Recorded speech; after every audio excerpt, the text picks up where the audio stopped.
बोल बम बोल बम, हर हर बम बम बम। भोले के दर पे आइल बानी हम, कांधे पर कांवर, हाथ में जलवा। देवघर नगरी गूंजे बम बम।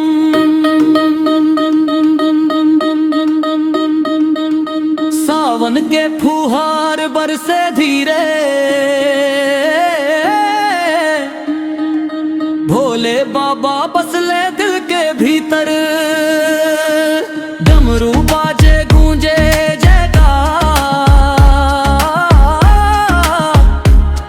महादेव खोले किस्मत के द्वार। चला रे साथी देर मत कर, भोले बाबा देखत बाटे उधर। एक लोगो गंगा जल चढ़ाई, जीवन भर सुख शांति पाई। केसरिया रंगवा तन पर सोहे, भोले के नाम मनवा मोहे। हर हर महादेव गूंजे रात, पूरा हो जाव हर एक चाह।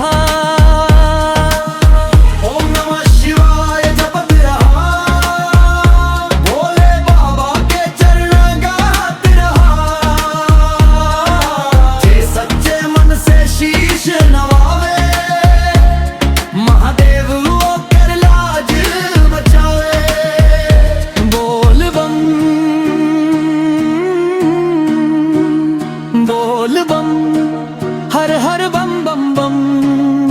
भोले के दर पे आइल बानी हम, भोले बाबा कृपा बरसाई।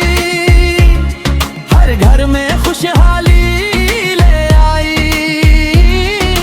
हर हर हर महादेव बोल बम।